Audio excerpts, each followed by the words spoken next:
আজকে খুব ইন্টারেস্টিং একটা টপিকে ক্লাস হবে এবং আজকে আইসিটি অলিম্পিয়াড বাংলাদেশ সিজন 2 এর সর্বশেষ ক্লাস আপনারা সবাই জানবেন হয়তো।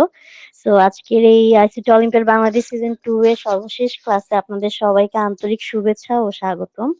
আমাদের আজকের বিষয়টা কিন্তু টোটালি আইসিটি নির্ভর এবং আমরা অলরেডি বুঝতে পারছি যে আমাদের পুরো পৃথিবীর চালিকা শক্তি হয়ে যাবে কিন্তু একটা সময় আইসিটি, তাই না? খুব বেশি দিন নেই সেই দিনটি আসতে। সো আইসিটি অলিম্পিয়াড বাংলাদেশের লক্ষ্য আইসিটিতে আপনাদের সবার মাঝে জ্ঞানটা ছড়িয়ে দেওয়া এবং সেই লক্ষ্যেই কিন্তু আমরা এতদিন ক্লাসগুলো আপনাদেরকে উপহার দেওয়ার চেষ্টা করেছি। নতুন নতুন টপিক আপনাদেরকে একটু হলেও যেন হচ্ছে আপনাদের নলেজে আসে সেই চেষ্টা আমরা করেছি। সো আজকের এই সর্বশেষ ক্লাসে আমরা অত্যন্ত সৌভাগ্যবান যে আজ আমাদের মাঝে উপস্থিত আছেন একজন দক্ষ অভিজ্ঞ ইনস্ট্রাক্টর ইয়াসার আরাফাত ভাইয়া, যিনি chief fundraising officer life of Yasar consultancy. So ভাইয়া কিন্তু প্রচন্ড আপনাদের জন্য কষ্ট করে আজকে if I am not wrong ভাইয়া দুবাই থেকে আমাদের সাথে কানেক্টেড আছে। সো তিনি আপনাদের সাথে কিন্তু এই পুরোটা ক্লাস জুড়ে তার অভিজ্ঞতা শেয়ার করবে এবং আমরা আশা করছি আমরা তার দিক নির্দেশনা ও অভিজ্ঞতা থেকে অনেক কিছু শিখতে পারবো যেটা আমাদের জন্য ফলপ্রসূ হবে এবং আমরা ভাইয়ার অত্যন্ত মূল্যবান সময় আমাদেরকে দেওয়ার জন্য অসংখ্য ধন্যবাদ জানাচ্ছি। সো ভাইয়া, ওভার টু ইউ। আমরা ক্লাসটা শুরু করতে পারি এবং আপনাকে আমি কো-হোস্ট করে দিয়েছি। Thank you, Snigdha Apu.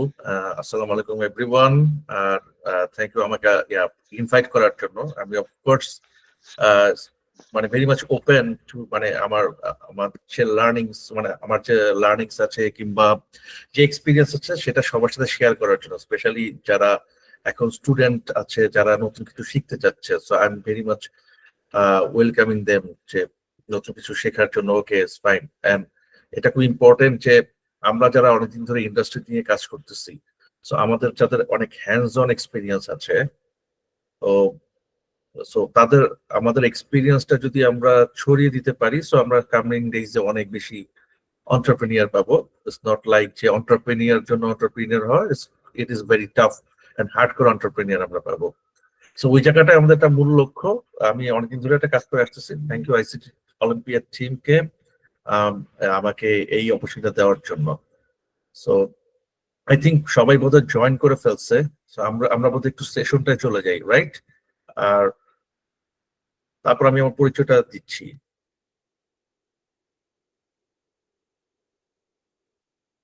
Just a minute. আমার স্ক্রিন দেখা যাচ্ছে? হ্যালো? জি স্যার। জি ভাইয়া, দেখা ওকে যাচ্ছে। ওকে ওকে, স্ক্রিন দেখা যাচ্ছে। ফ্যান্টাস্টিক। সো আজকের টপিকটা খুবই ইন্টারেস্টিং, টেক এন্টারপ্রেনিয়রশিপ। তো বিফোর দ্যাট, গোয়িং ফরওয়ার্ড, আমি আমার ব্যাপারে কিছু বলে নেই। অলরেডি আমার নামটা দেখা যাচ্ছে, ইয়াসির আরাফাত। সো মূলত আমি 2 টাইমস স্টার্টআপ ফাউন্ডার, আর আমি ফিনটেক নিয়ে কাজ করতেছি সিন্স অ্যাকচুয়ালি কোভিড টাইম থেকে। সো এর আগে বিফোর দ্যাট আমার একটা স্টার্টআপ ছিল বাই নাও। সো আমরা এসএমই দের ডিজিটাইজেশন নিয়ে কাজ করতাম, এন্ড দেন এখন আমি crowd funding and investment portfolio নিয়ে কাজ করতেছি। লাইক আমার যে কনসালটেন্সি ফার্মটা আছে, LOI consultancy, that is my self branded consultancy, and soon I'm going to be launch a new startup. So ওইটা এখন আমি ডিক্লেয়ার করতেছি না, সো ওইটা হইলে সবাই দেখতে পারবে।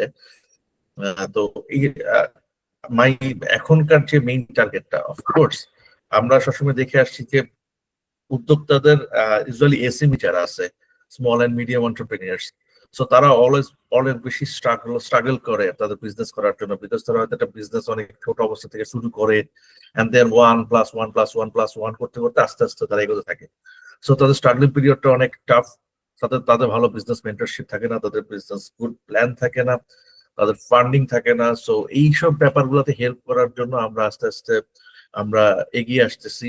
It's like মূলত আমরা যারা স্টার্টআপ মানে it's like আমি একটা startup, but I'm working for SMEs and of course individual investors. So it's like we are connecting, we are trying to solve a big problem now. I'll tell it later. But before that আমরা এখানে connect করছি দুইটা পার্টিকে। একটা হচ্ছে যে যারা invest করতে চান, যারা এসএমই, যারা একটু বড় আকারের এসএমই আছে, সো তাদেরকে যাদের একটু ফান্ডিং প্রয়োজন, লাইক আপনার বিজনেস মেন্টরশিপ কিংবা এইসব জায়গায় নেটওয়ার্কিং এগুলো প্রয়োজন, সো আমরা তাদেরকে সেই জায়গায় কনসালটেন্সি সাপোর্ট করে থাকি। সো অ্যাপার্ট ফ্রম দ্যাট আমি অনেকদিন কাজ করেছি আরএমজি সেক্টরে, সো সাপ্লাই চেনে আমার একটা বিশাল এক্সপিরিয়েন্স আছে ফর 11 ইয়ার্স। আমি মার্চেন্ডাইজ ম্যানেজার হিসেবে কাজ করেছি for some big brands. And after that আমি একটা আমেরিকান রিসার্চ কোম্পানি আছে, ওদের পেমেন্ট নিয়ে কাজ করে, that is called payment and commerce market intelligence. ওইটার বাংলাদেশ অ্যান্ড ইন্ডিয়া যে পোর্শনটা আছে সেটা আমি লুক আফটার করতেছি ফর রিসার্চ পারপাস।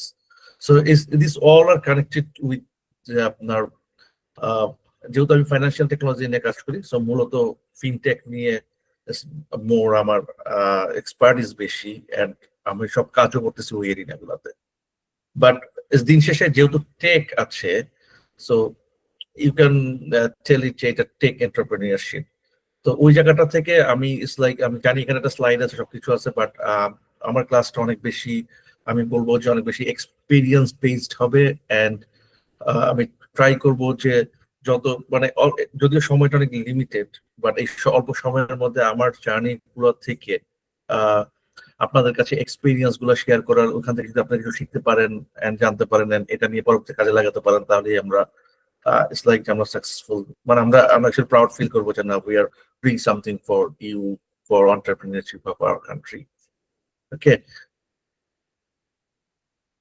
সো আমরা একটু স্লাইড মনে হচ্ছে স্লাইড রিভিউতে চলে যাই। এটা আমি খুব বেশি সময় নিব না, এন্ড দেন আমরা কিছু পার্ট থাকবে যে আমার এক্সপিরিয়েন্সটা শেয়ার করবো, এন্ড দেন কিউএনএ। সবাই লাইক একবার ওপেন টু আস্ক এনিথিং, যে জানার জন্য আপনারা ইটস লাইক যতটুকু আপনারা ই করতে পারেন, মানে আই মিন জানার যতটা আগ্রহ আছে, you can ask more questions. আমি ট্রাই করবো সেখান থেকে সবাইকে আনসার করার। পরিচিত দিলাম, দেন হচ্ছে যে এখানে দেখা যাচ্ছে যে পরিচিতি, তো মানে আইসিটিটা আসলে কিভাবে কাজ করে। সো এখানে আমরা দেখতে পাচ্ছি যে আপনার আইসিটিটা আসলে কি করতেছে, একটা new business tech entrepreneurship specially. So এখানে অনেক অনেক নিউ বিজনেস টাইপ তৈরি করতেছে। আগে আগে কি হইতো, লাইক আমাদের দেশে আগে সব বিজনেস গুলা কি এসএমই টাইপের, রাইট? তো মানে যেটা আমরা ট্রেডিশনাল বিজনেস বলে থাকি, যে ধরেন কেউ একটা দোকান করতেছে, কেউ গার্মেন্টস করতেছে, কেউ ম্যানুফ্যাকচারিং করতেছে, কেউ কোনো সার্ভিস দিচ্ছে, যেটা আমরা ট্রেডিশনাল আমাদের চারপাশে তাকালে যে ফ্যাসিলিটিস, প্রোডাক্ট, সার্ভিস যেগুলো দেখতে পাই, সেগুলো হচ্ছে রেগুলার বিজনেস, এবং এই বিজনেস গুলো খুব আস্তে আস্তে গ্রো করে, লাইক ওভার এন্ড ওভার অনেক সময় নেয় গ্রো করতে। বাট এখন যে নতুন ব্যবসার টাইপ চলে আসছে, আমরা যেটাকে বলতেছি স্টার্ট আপ অথবা take based business.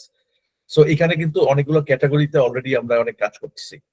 Like number one e commerce, সবাই জানে, লাইক ই কমার্সের ক্ষেত্রে তারা অনেক বড় একটা e commerce company.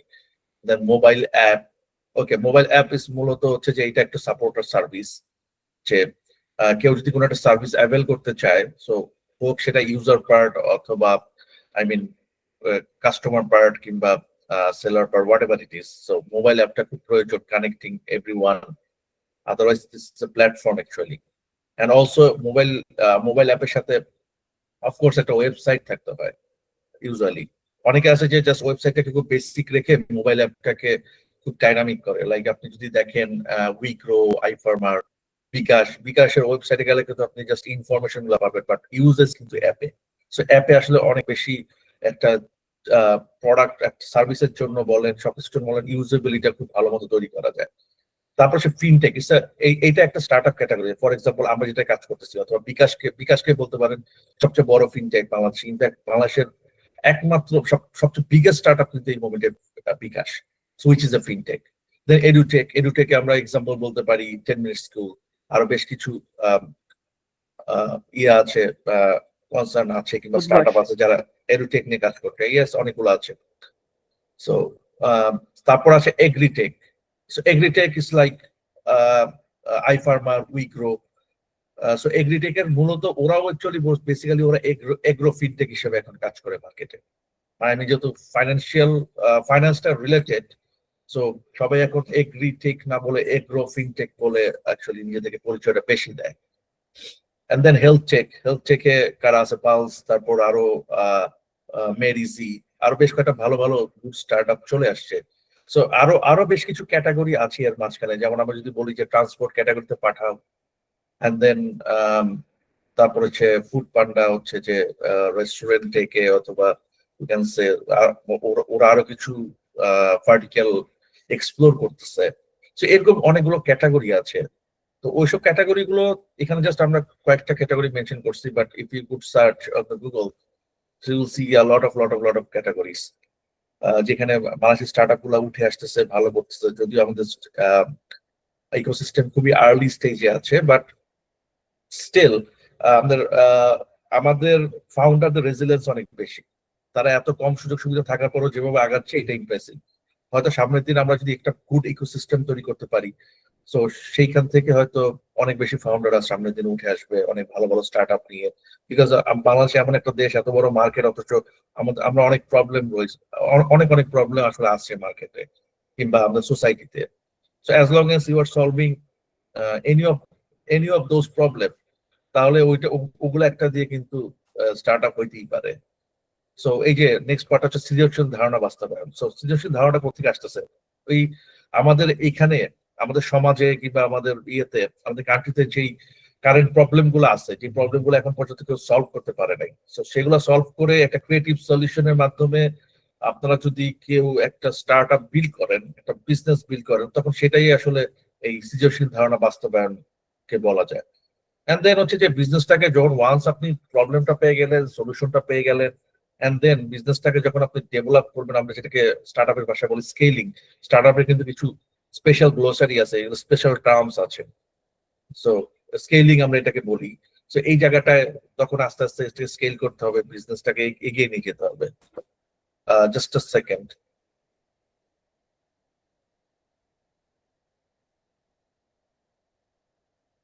So next, okay, so I think আপনারা একটা ছোট আইডিয়া পাইছেন, আমি বলবো না খুব বেশি।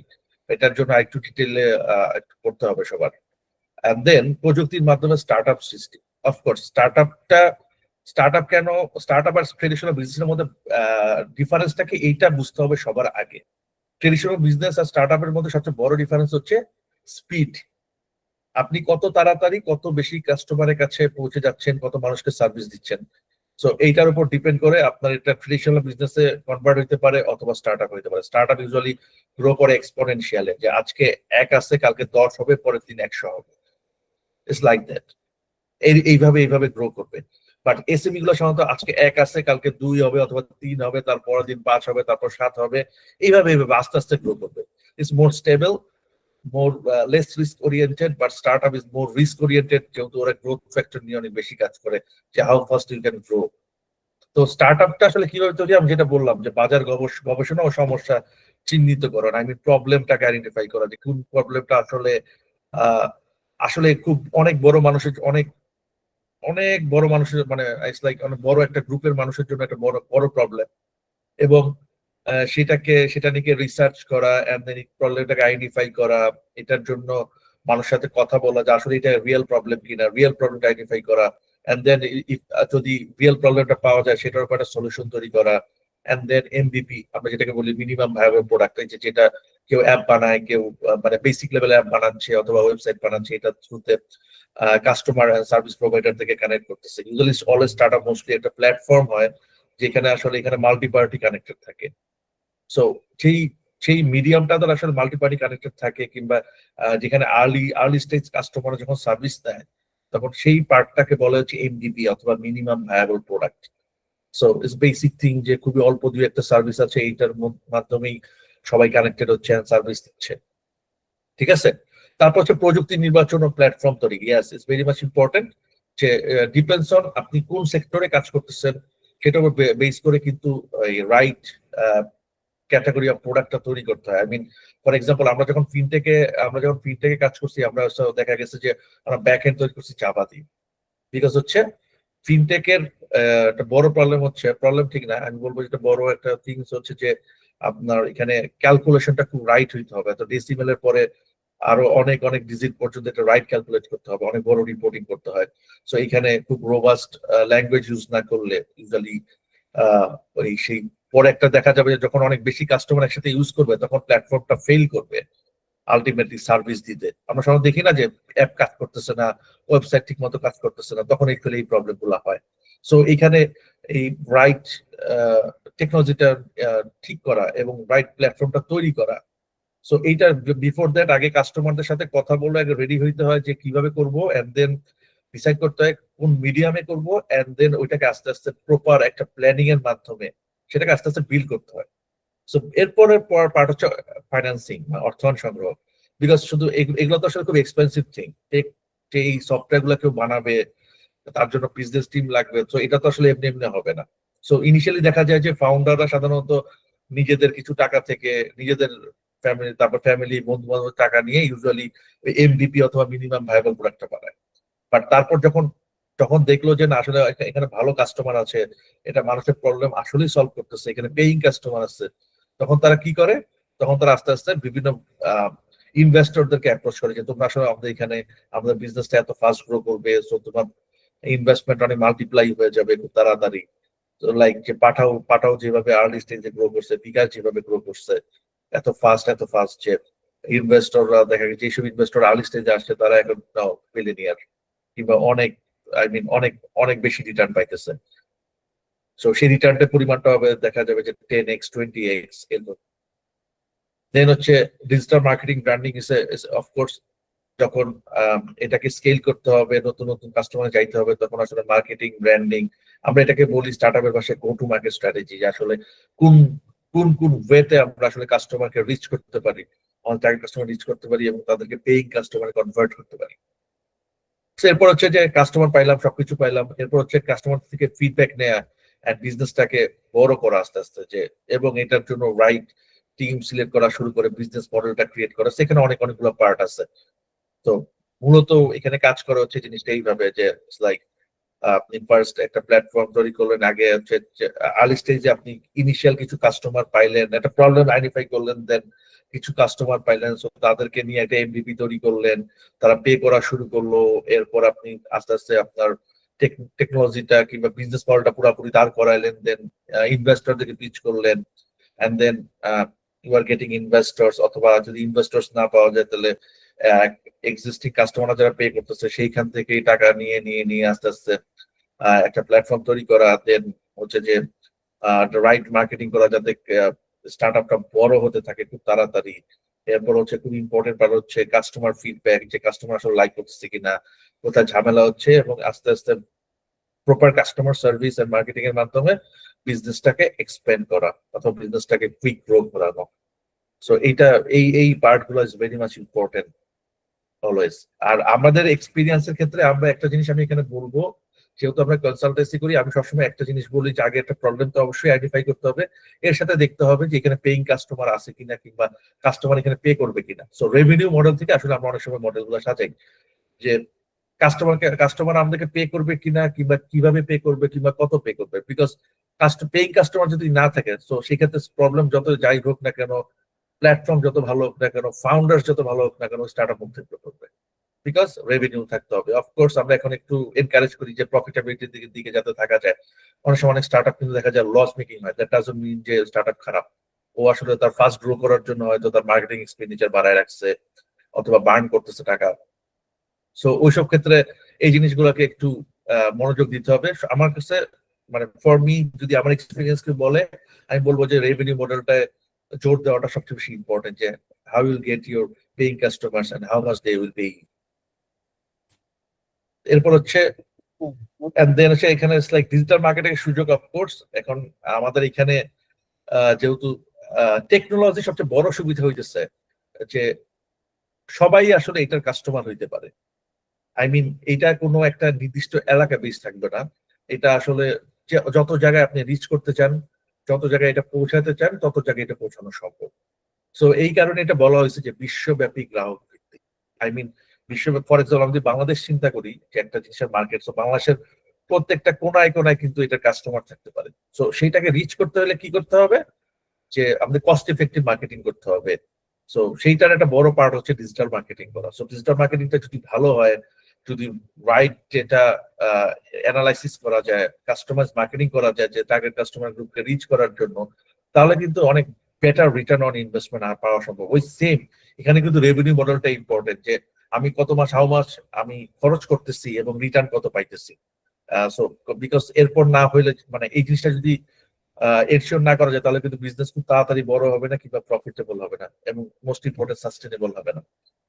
তো এইটা হচ্ছে ইম্পর্টেন্ট পার্ট। সো ডিজিটাল মার্কেটের ক্ষেত্রে চ্যালেঞ্জ গুলা কি? So I mean for example 5টা কোম্পানি এখন বিজনেস করতেছে, সবাই কিন্তু চাইলে এই ডিজিটাল সার্ভিস গুলা ইউজ করে কাস্টমারদেরকে রিচ করতে হবে। সো মার্কেটটা খুব চ্যালেঞ্জিং, যে এখানে প্রতিযোগিতামূলক বাজার বা হাইলি কম্পিটিটিভ মার্কেট। সো এখানে খুবই ইম্পর্টেন্ট পার্ট হচ্ছে যে যদি কাস্টমারকে ভালো মতো রিচ করতে হয়, তাদেরকে পেইং কাস্টমার বানাইতে হয়, তাহলে অফকোর্স মার্কেটটাকে অ্যানালাইসিস করতে হবে, কম্পিটিটর অ্যানালাইসিস করতে হবে। আমরা অফেন একটা জিনিস বলি যে একটা বিজনেস আপনি আপনার স্টার্ট আপ করতেছেন, আপনার ইউএসপি কি? এখানে একটা ফিল্ডে 3টা স্টার্ট আপ সার্ভিস দিচ্ছে, আপনার সার্ভিসটাই কেন কাস্টমার নিবে? এখানে আপনার ইউনিক সার্ভিসটা কি আছে, আপনার ইউনিক প্রপোজিশনটা কি আছে? এইটা এটা যদি কেউ একবার আইডেন্টিফাই করতে পারে এবং সেটা যদি ঠিক মতো কনভে করতে পারে, তাহলে কিন্তু ওয়ার্ড অফ মাউথ দিয়ে মানে ধুমধাম কাস্টমারটা বেড়ে যায়। লাইক আমরা যদি বলি পাঠাওয়ের ক্ষেত্রে কিংবা বিকাশের ক্ষেত্রে বলি যে টাকা ইনস্ট্যান্ট টাকা দেওয়াটা একটা বিশাল চ্যালেঞ্জ বাংলাদেশের যে কোনো প্রান্তে। তো ওরা কি করছে, বিকাশ বলতেছে যে আমি ইনস্ট্যান্ট টাকা দিতে পারবো সব জায়গায়, তুমি এখান থেকে দিবে 1 মিনিট পরে তোমার লোক ওখানে ক্যাশ টাকা পেয়ে যাবে। তো এটা কিন্তু একটা বিশাল প্রবলেম যেটা তারা সলভ করছে, এবং এটা হচ্ছে বড় ইউএসপি, যে ইনস্ট্যান্ট অথবা রিয়েল টাইম মানি তারা পাঠাইতেছে। সো এই ইউএসপি না থাকলে কিন্তু একটা বিজনেস কখনোই সাস্টেনেবল হবে না। সো এটা খুবই ইম্পর্টেন্ট। এরপরে আরো কিছু যে চ্যালেঞ্জ গুলো থাকে সেটা হচ্ছে যে যখন আপনার ভালো কাস্টমার থাকলো, সো সেখানে কাস্টমার ডেটার কতখানি সিক্রেট থাকে। আমরা অনেক সময় দেখি যে ইদানি দেখতেছি, আমরা কয়েকবার দেখছি যে এনআইডি ডেটা পর্যন্ত লিক হয়ে গেছে। তাহলে বুঝেন যে ডেটা এনক্রিপশন কি অবস্থা, অথবা মানে কাস্টমার ইনফরমেশন আসলে কতটুকু গোপনীয়তার মাধ্যমে আসলে এটা ডিল করতেছে। তো এই জায়গাটা খুব ইম্পর্টেন্ট। এগুলোর জন্য আসলে দেখা যায় ইন্ডাস্ট্রি ওয়াইজ রেগুলেটর পলিসি থাকে। আমাদের ক্ষেত্রে ফাইন্যান্সের ক্ষেত্রে ইউজুয়ালি রেগুলেটর হচ্ছে বাংলাদেশ ব্যাংক। সো তাদের কিন্তু পলিসি আছে এগুলো সবকিছুর ব্যাপারে, কোন ডেটা শেয়ার করা যাবে কোনটা যাবে না, কাস্টমার ডেটাগুলো কিভাবে কিক করতে হবে, সেগুলো অনেক ডিটেল ব্যাপার আছে। তারপর একটা পার্ট হচ্ছে গ্রাহকের আস্থা তৈরি। সো গ্রাহক ইউজুয়ালি যেটা হয় যে আমাদের দেশে একটা মানুষের বড় প্রবলেম হচ্ছে আমরা সার্ভিস মাইন্ডেড না। আমরা যেটা করি যে মানুষজনকে মানে একবার সার্ভিস দিয়ে চিন্তা করি শেষ। এরপর কাস্টমার যদি প্রবলেম নিয়ে আসে, এরপর অনেকে দেখা যায় টিনের চশমা করে ফেলে। তো ওই জায়গাটা খুব ইম্পর্টেন্ট পার্ট, যে আপনার একটা রাইট কাস্টমার সার্ভিস থাকবে, তাদের কাছ থেকে রেগুলারলি আপনারা ফিডব্যাক নেবেন, এবং সেটার উপর বেস করে কিন্তু ভালো কাস্টমার তৈরি হবে, এবং ultimately good word of mouth বলেন, আপনার বিজনেস কিংবা সার্ভিসটা কিন্তু আস্তে আস্তে গ্রো করবে। এরপর একটা বড় ব্যাপার থেকে আমি যে বলছিলাম টেকনোলজিক্যাল প্রবলেম, সফটওয়্যার ত্রুটি, হার্ডওয়্যার প্রবলেম। এখানে একটা বড় এখানে হচ্ছে একটা বড় ব্যাপার, যে আপনি যদি রাইট প্ল্যানিং করে একটা সফটওয়্যার না বানান অথবা রাইট টেকনোলজি ইউজ না করেন, তখনই কিন্তু সফটওয়্যার ত্রুটি গুলা হয়। একসাথে দেখা যায় যে তখন সার্ভার ক্র্যাশ করে, সবাই একসাথে সার্ভিস নিতে পারে না, তারপর দেখা যায় কয়েকদিন নষ্ট সবকিছু। তো তখন এটা হলে কিন্তু কাস্টমারদের মধ্যে একটা ব্যাড রেপুটেশন চলে আসে, এবং মানুষজন সেটা ইউজ করতে চায় না। আরেকটা ইম্পর্টেন্ট পার্ট হচ্ছে এরপর over the time new new যে টেকনোলজি আসতেছে সেগুলোর সাথে নিজেদেরকে অ্যাডপ্ট করানো, অ্যাডভান্স করা। তো এটা না হইলে কিন্তু যেটা হবে কি, আপনারা বিকাশের অ্যাপটা দেখেন, এটা কন্টিনিউয়াসলি কিন্তু ডেভেলপ করতে থাকে, নতুন নতুন ভার্সন আনতে থাকে, নতুন নতুন সার্ভিস অ্যাড করতে থাকে। তার মানে কি, এটা প্রযুক্তিগত পরিবর্তন হচ্ছে ওদের সাথে প্রচুর, ওরা নতুন নতুন সবকিছু আনতেছে আস্তে আস্তে, যার জন্য মানুষ আর বিকাশের অ্যাপটা যে নামাইছে সেটা অলওয়েজ ইউজ করতেছে নতুন নতুন সার্ভিসের জন্য, তারা অন্য কোথাও যাচ্ছে না। কিন্তু এটা মোস্ট ইম্পর্টেন্ট, যে কাস্টমার লয়ালিটি ধরে রাখা। তো সেটার জন্য কিন্তু নিউ নিউ টেকনোলজি আনতে হবে। এরপর পার্ট হচ্ছে যে একটা উদ্যোক্তার, একটা এন্টারপ্রেনিউরের স্পেশাল কি স্কিল থাকা উচিত। এটা অফকোর্স খুব ইম্পর্টেন্ট, যে আপনাকে অলওয়েজ সলিউশন ওরিয়েন্টেড হবে, প্রবলেম ওরিয়েন্টেড হইলে হবে না। তো যে কোনো একটা কিছু একটা কাজ আগে নেওয়ার জন্য কিন্তু প্রবলেম নিয়ে বসে থাকলে চলবে না, প্রবলেমটা আইডেন্টিফাই করতে হবে এন্ড সলিউশন বের করে নিয়ে আসতে হবে। তো উদ্যোক্তা যদি কোনো সলিউশন বাই করতে না পারে, কারণ যদি মাইন্ডসেট না থাকে, তাহলে কিন্তু সে কোনোদিন ভালো এন্টারপ্রেনিউর হইতে পারবে না, স্পেশালি টেক ওয়ার্ল্ডে। এরপর হচ্ছে যে স্টার্টআপ মানে কিন্তু রিস্ক নেওয়া। সো যেহেতু risk, high risk high gain, simple. So আপনি যদি হাই রিস্ক নিতে পারেন, আপনি যদি ক্রিয়েটিভ থিঙ্কিং করতে পারেন, ক্রিয়েটিভ সলিউশন আনতে পারেন, তাহলে কিন্তু আপনি অনেক দূরে এগিয়ে যাবেন। আর এরপর হচ্ছে উদ্ভাবনী নেতৃত্ব। লাইক আপনার মানে আপনি আপনার লিডারশিপ স্কিল কত বেশি। লাইক আমরা যদি স্টিভ জবস এর কথা বলি অ্যাপেলের, দেখেন সে কত উদ্ভাবনী নেতৃত্ব দিচ্ছে, তার প্রোডাক্ট প্ল্যানিং এর জন্য, সবকিছুর জন্য অ্যাপেল কিন্তু আজকে এই অবস্থায় চলে আসছে। এরপরে পার্ট হচ্ছে যে এন্টারপ্রেনারদের কিন্তু যে কোনো ক্ষেত্রে তাদের অধ্যাবসায়টা থাকতে হবে, তাদের রেজিলেন্স থাকতে হবে, তাদের ধরে রাখার মানসিকতা থাকতে হবে। টাফ টাইম আসবে, বা টাফ টাইমও ধরে রাখতে হবে, আদারওয়াইজ কিন্তু পরে একটা সময় বিজনেস হারায় যাবে। এবং অফকোর্স ভিশনারি হইতে হবে। আই মিন, আমরা অফেন একটা কোশ্চেন ফেস করি, 5 বছর পরে আপনার স্টার্ট আপটাকে আপনারা কোথায় দেখতে চান। তো এই এই জিনিসটা কিন্তু, এই আনসারটা অলওয়েজ একটা ফাউন্ডারের মধ্যে থাকতে হবে, এবং এই এই থটটা সবার মধ্যে ছড়া দিতে হবে, না তাহলে কিন্তু ওইটা একটা গুড টিম হবে, একটা গুড স্টার্ট আপ হবে, এবং সবাই মিলে এগিয়ে যাওয়া যাবে। সো একজন গুড এন্টারপ্রিনিয়ার কি কি আর স্পেশাল স্কিল থাকতে পারে, যেটা বললাম, দূরদৃষ্টি ও লক্ষ্যমুখী চিন্তাধারা আছে। 5 বছর পর কি হতে পারে, 10 বছর কি হতে পারে। অফকোর্স অনেক বেশি রিস্ক নেওয়ার ইয়ে থাকতে হবে, অ্যাপেটাইট থাকতে হবে, যে ফেল করলে করতে পারি, বাট আমার রিস্ক নিতে হবে। বাট অফকোর্স বিফোর দ্যাট কি বলো, রাইট রিসার্চ করতে হবে ঠিকঠাক মতো। দেন হচ্ছে ক্রিয়েটিভ থিঙ্কিংটা থাকতে হবে, কারণ ক্রিয়েটিভ সলিউশন না আসলে কিন্তু আসলে কোনো লাভ নাই। আই মিন, অন্যকে কপি করে আপনি একটা কাজ করলেন, মানে এটা কোনো মানে নাই। দেখেন আরেকটা বিকাশ কিন্তু সহজে স্টাবলিশ হতে পারতেছে না, নগদ যত কিছুই করুক, ওরা কিন্তু এখনো মানে ডিজাইন লেভেলে এখন আসতে পারেনি, আর বাকিগুলোর কথা তো বাদই দিলাম।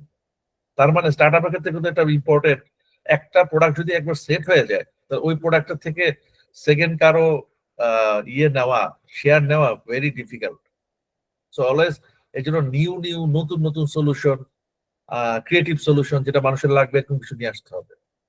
আর এই যে পরিশ্রম ও অধ্যবসায়, এটা খুব ইম্পর্টেন্ট টেক এন্টারপ্রেনারের জন্য। অনেক এন্টারপ্রেনিয়ার আছে, আপনি ইলন মাস্কের আর্লি লাইফ স্টোরি শুনে দেখবেন যে উনি 120 ঘন্টা কাজ করতো উইকে। সো সবাই স্টার্ট আপ ফাউন্ডার কিন্তু সব পাগলের মতো কাজ করে, কারণ সব কাজ করতে হয়। একটা দেখেন, একটা স্টার্ট আপ সব ডিপার্টমেন্টের কাজ ফাউন্ডারদের করতে হয়। তো স্বাভাবিক, কত কি পরিমাণ কাজ করতে হয় আসলে এটা কোনো হিসাব নাই। লিডারশিপ স্কিল খুব ইম্পর্টেন্ট, নাহলে কিন্তু আগানো যাবে না, টিম বা হায়ার করা যাবে না, টিমকে রিটেইন করা যাবে না, বিজনেস আগানো যাবে না। So it's very much important.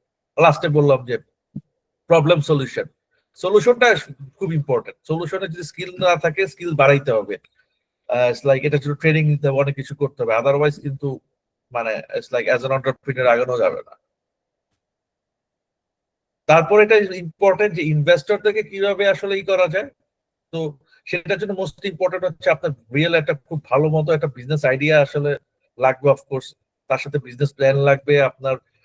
Early early স্টেজে দেখাইতে হবে যে এটা আসলে ভালো করতেছে, এটার আসলে অনেক লাইক এটার একটা কিছু আর্লি সাকসেস স্টোরি আছে, এন্ড দেন এটা খুব ভালো প্রসপেক্ট আছে কামিং ডেইজে।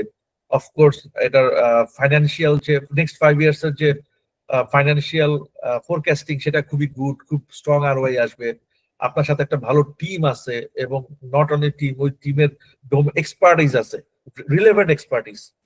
তারপর হচ্ছে ওই যে আমি আগে বললাম যে মার্কেট অ্যানালাইসিস করা, এখানে আসলে কাস্টমার আছে কিনা, সবকিছু এটা এটা দেখতে হবে। এন্ড দেন অফকোর্স দেখাইতে হবে যে ফান্ডটা কেন চাইতেছে এবং ফান্ডটা কিভাবে ইউজ করবে। It's very much important. So এইটা একটা বড় ব্যাপার। ওই যে আমি শুরুতেই বলছি যে টেকনোলজি দিয়ে খুব সহজেই অনেক বেশি মানুষকে রিচ করা যায়, অনেক বেশি কাস্টমারকে পাওয়া যায়, যার জন্য স্টার্ট আপ গুলা ওই যে বললাম আজকে 1, কালকে 10, পরের দিন 100 এইভাবে গ্রো করতে পারে। যেটা এই রেগুলার এসএমই, যেমন একটা দোকান বানাইছে, 2টা দোকান বানাইছে, আপনি তো পরের দিন 300 দোকান করতে পারবেন। কিন্তু আপনি সফটওয়্যার টেকনোলজি সার্ভিস দিয়ে আপনি 300 দোকানকে রিচ করতে পারবেন পরের দিন। ঠিক আছে, so it's very much important. এইভাবে আসলে আপনার টেকনোলজি দিয়ে গ্রো করা যায়। এবং অফকোর্স জিনিসটা ক্রিয়েটিভ হইতে হবে, মানুষের ফিল করতে হবে যে এই সার্ভিসটা তার দরকার, এটা দিয়ে সে আর্ন করতে পারবে, এটা দিয়ে তার প্রবলেমের সলিউশন হবে, তাহলেই মানুষজন ইউজ করবে। তো ভবিষ্যতের ক্ষেত্রে লাইক এখানে আমরা কয়েকটা জিনিস আইডেন্টিফাই করছি, যে এআই এখন খুব ইম্পর্টেন্ট, এন্ড মেশিন লার্নিং, এই দুইটা আসলে একটা একটার সাথে কমপ্লিমেন্ট করে। ব্লকচেন প্রযুক্তি, of course internet of things, telemedicine, virtual reality, এখন গ্রিন টেকনোলজির দিকে সবাই যাচ্ছে, সাস্টেনেবল টেকনোলজির দিকে যাচ্ছে। সো এগুলা এগুলা is more important trend in coming days. এর বাইরেও আর কিছু আছে, আপনারা হয়তো অ্যানালাইসিস করলে দেখতে পারবেন, অথবা যখন কাজ করবেন একটু তখন দেখতে পারবেন যে একটা অ্যানালাইসিস করতে গিয়ে দেখবো যে আরো 3-4টা এরিয়া বেরোচ্ছে যেগুলো আসলে মনে হচ্ছে যে অনেক বেশি প্রসপেক্টিভ ট্রেন্ড কিংবা প্রসপেক্টিভ এরিয়া যেখানে কাজ করা যাইতে পারে কিংবা কেউ কাজ করতে পারে। So that's all about. Thank you very much. এখন সবার এফএকিউ ওপেন, আপনাদের কারো কোনো কোশ্চেন থাকলে ইউ ক্যান আস্ক মি।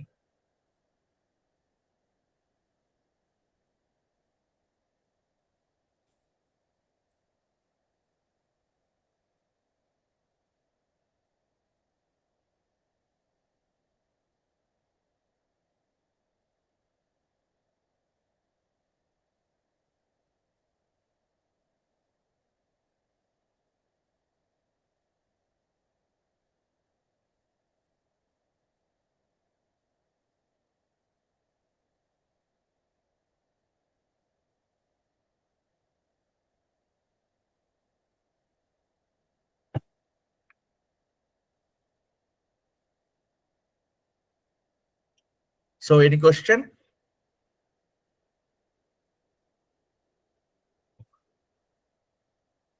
আমরা দেখি কয়েকটা কোশ্চেন আছে কারো কারো।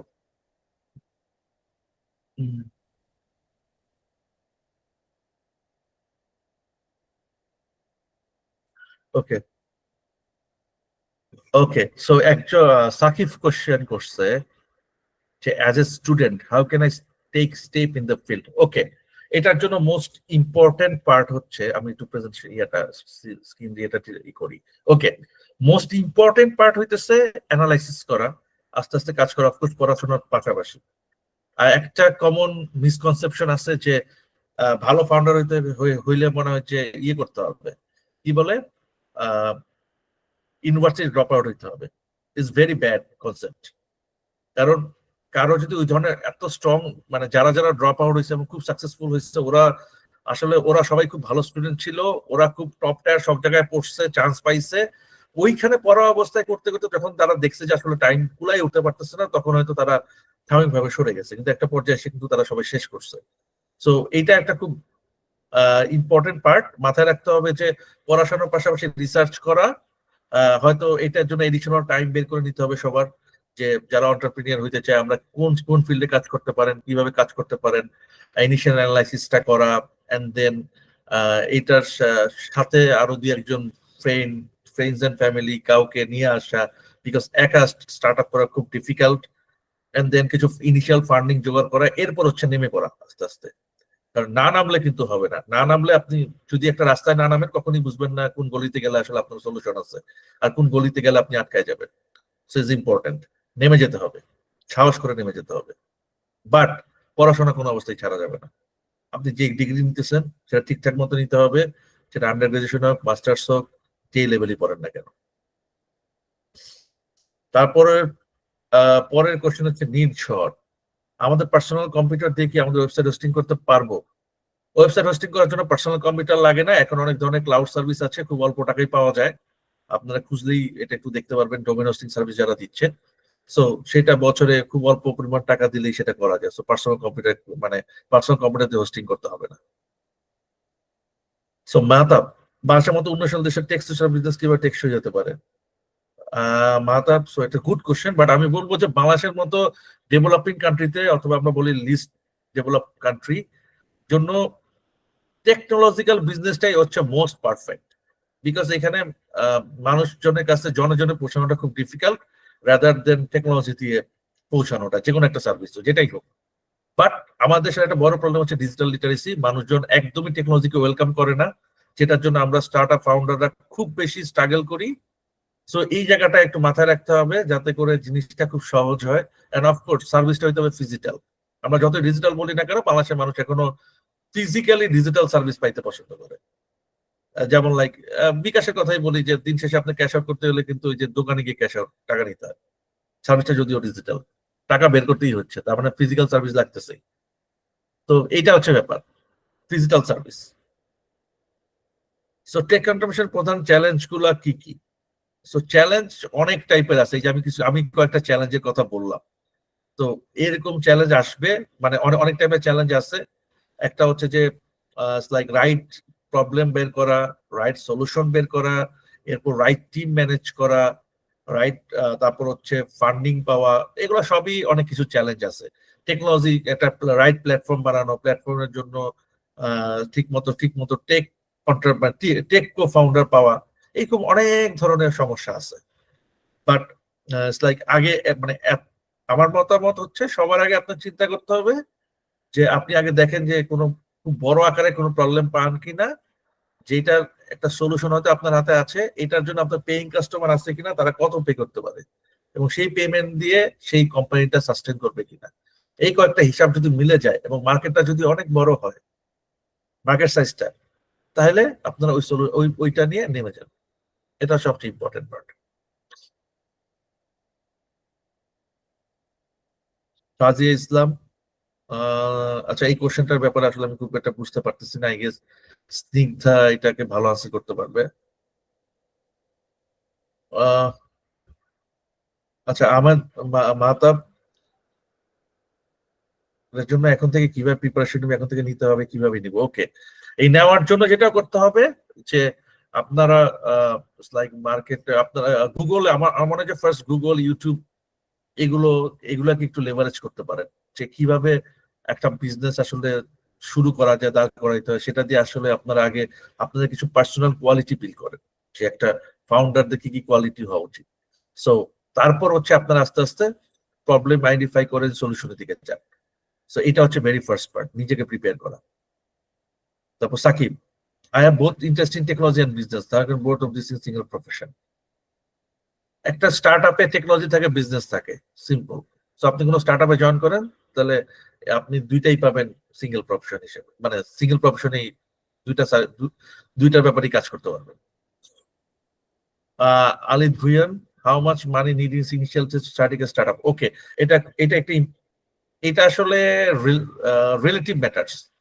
এটা আপনি কি ধরনের কাজ করতেছেন, কোনো যেমন বিকাশ যদি কথা বলি, বিকাশ হয়তো শুরু করছে আপনার অনেক কোটি টাকা নিয়ে, বিকজ বিকাশের মার্কেট সাইজটাই এমন, এটাকে নিয়ে কাজ করতে গেলে অনেক টাকা লাগবে। আবার অনেক আবার অনেক স্টার্ট আপ আছে 10 লাখ টাকা দিয়ে শুরু হয়ে যায়, কিংবা 2-3 লাখ দিয়ে মানুষ শুরু করে। এটা ডিপেন্ড করে বিজনেসের উপরে।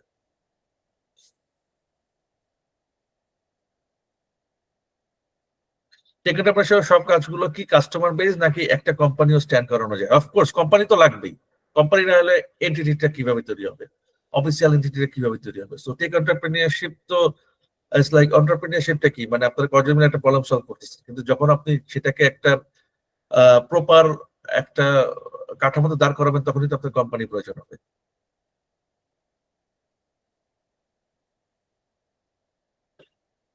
তারপর আর any more question?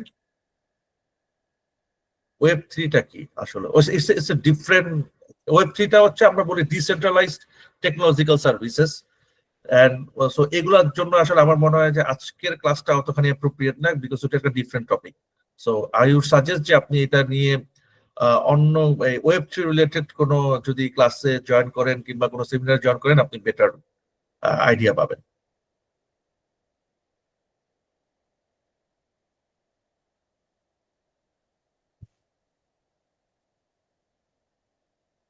Of course start up কখনো একা চালানো যায় না।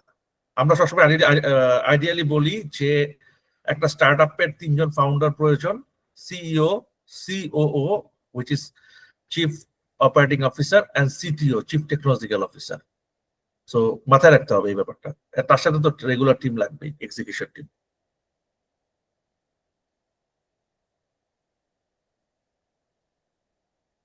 Any more question?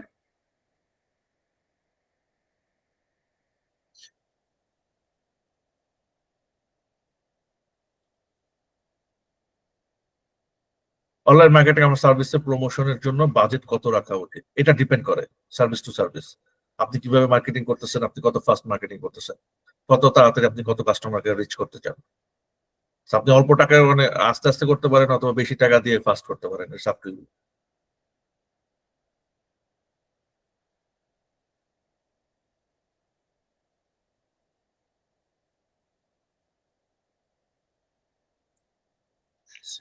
ওকে ভাইয়া, একটা কোশ্চেন ছিল যেটা শিওর। বলেছেন, এটা আমাকে করা হয়নি। কোয়েশ্চেনটা মেবি হচ্ছে বুঝতে একটু প্রবলেম হয়েছে। উনি জিজ্ঞেস করেছে যে আমরা যে ক্যাশব্যাক গুলা করি সেটা আমাদের টাকা নাকি সুদ তারা দেয়? মানে এরকম বিকাশের কোনো একটা টপিকে তিনি কোয়েশ্চেন করেছিল। কোশ্চেনটা আসলে ক্লিয়ার না, এটা এনাফ ক্লারিটি নাই এটাকে আনসার দেওয়ার জন্য। সো রাজিয়াকে আমি হ্যাঁ, হ্যাঁ। বলবো যে এটাকে এনাফ ক্লারিটি দিয়ে কোশ্চেনটা করতে। এটা কিন্তু খুব ইম্পর্টেন্ট, এটা একটা এন্টারপ্রেনার জন্য খুব ইম্পর্টেন্ট। আপনি যখন একটা আস্ক করবেন কাউকে, আপনার কোশ্চেনে যাতে এনাফ ক্লারিটি থাকে, যাতে আপনি যাকে আস্ক করতেছেন সে রাইটলি আনসার করতে পারে, এবং ইটস মোর ইম্পর্টেন্ট যে আপনি আপনার কাস্টমারকে বোঝানোর জন্য, আই মিন আপনি যখন একটা কাস্টমারকে অ্যাপ্রোচ করবেন, আপনি কত ভালো ক্লারিটি দিয়ে কত নাইসলি তাকে বুঝাইতে পারছেন সেটার উপর কিন্তু ডিপেন্ড করে যে আপনি একটা কাস্টমারকে কত ভালোভাবে অ্যাকোয়ার করতে পারবেন। মাথায় রাখতে হবে এটা।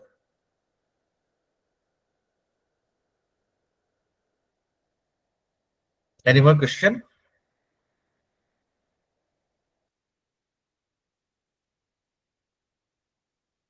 ধরা যাক আপনি একটা টেক স্টার্টআপ চালু করছেন, কিন্তু বড় বড় কোম্পানি আপনার আইডিয়া নকল করে নিচ্ছে, আপনি কি করবেন?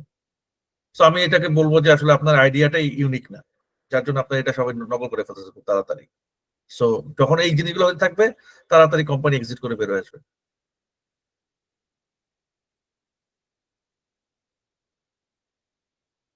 টেক অন্টারপ্রেনার কি কোনো স্পেসিফিক টার্গেট অডিয়েন্স আছে? টার্গেট অডিয়েন্স ডিপেন্ড করে আপনি কি ধরনের সার্ভিস প্রোডাক্ট দিচ্ছেন তার উপরে। এর সাথে টেক অন্টারপ্রেনারের আসলে খুব একটা নাই, রিলেভেন্স নাই। বর্তমান সব সম্ভাবনাময় প্রযুক্তি উদ্যোগ কি হতে পারে, এটার জন্য আপনাকে রিসার্চ করতে হবে, এটা ডিপেন্ড করে। এটা এই মানে হঠাৎ করে এইভাবে বলা, মানে অ্যাকচুয়ালি বলে দেওয়া যায় না।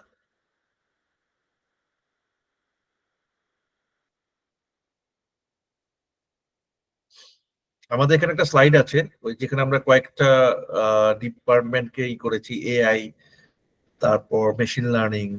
সো ওটা দেখতে পারেন, টপিক গুলোর উপর আপনি একটু রিসার্চ করতে পারেন তাহলে।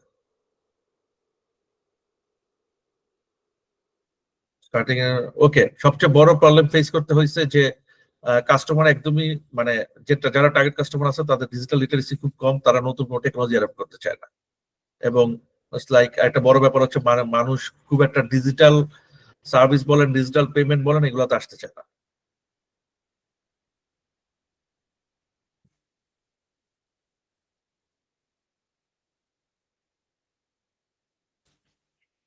আই থিঙ্ক অনেকগুলো আমরা কোশ্চেন পেয়ে গেছি। সো স্নিগ্ধা, আমরা বোধহয় র্যাপ আপ করতে পারি, যেহেতু আমার মনে হয় যে সবাই মোটামুটি জি কোশ্চেন পেয়ে ভাইয়া। গেছে। জি, জি। অনেকগুলো কোয়েশ্চেনেরই একদম ক্লিয়ার ধারণা পেয়ে গেছে।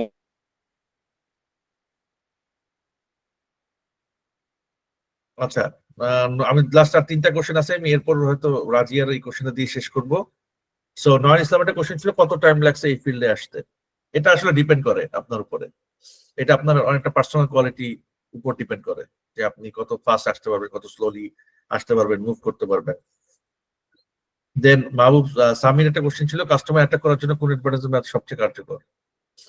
আহ, অনেক টাইপের হইতে পারে, কোনটা আসলে কিভাবে কাস্টমারকে রিচ এগুলো করবে আপনার আসলে আহ ট্রায়াল এন্ড এরর জি, করতে হবে অনেক এটা নিয়ে। তারপর আপনি বুঝতে পারবেন যে কোন মেথডটা সবচেয়ে বেশি কার্যকরী। সিগদা কিছু বলছিলেন? জি, জি। হ্যাঁ, সমস্যা নাই। আপনি শেষ করেন হ্যাঁ, ভাইয়া। আমি তারপর যে আমি লাস্ট যেটা বলছি। আছে রাজি ইসলামের, আমি জানতে চাচ্ছি যে বিকাশ বা অন্যান্য প্ল্যাটফর্মে টাকা আমাদের যে অফার করে, এত টাকা রিচার্জ করলে এত টাকা ক্যাশব্যাক, এই যে ক্যাশব্যাকটা দিচ্ছে ওইটা কি সুদের মধ্যে পড়ে? It's a very complicated question. এটা একমাত্র বিকাশই বলতে পারবে। এটা আসলে যেহেতু আমরা বিকাশ সাথে রিলেভেন্ট না, সো আমরা এটা বলতে পারবো না।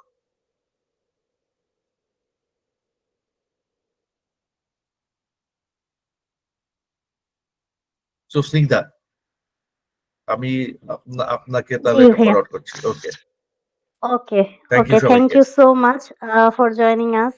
Thank you. ওকে, সবার জন্য আমার হচ্ছে একটু অ্যানাউন্সমেন্ট ছিল।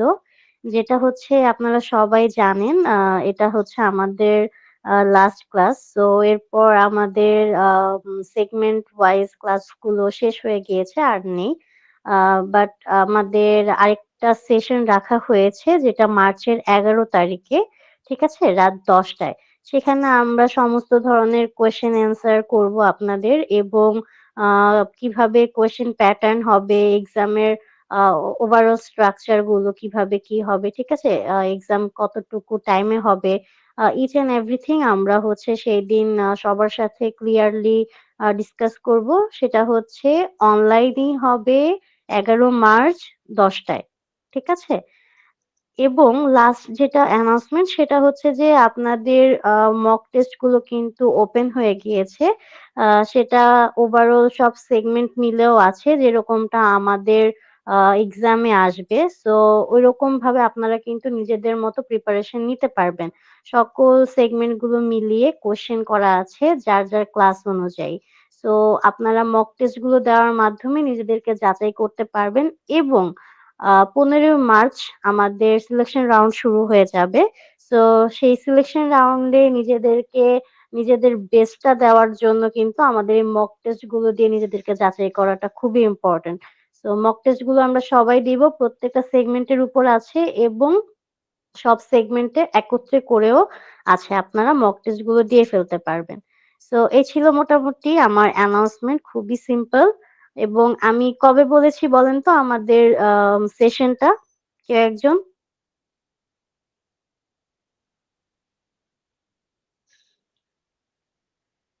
হ্যালো, আমাকে শোনা যাচ্ছে? 11ই মার্চ, রাইট। কয়টায়?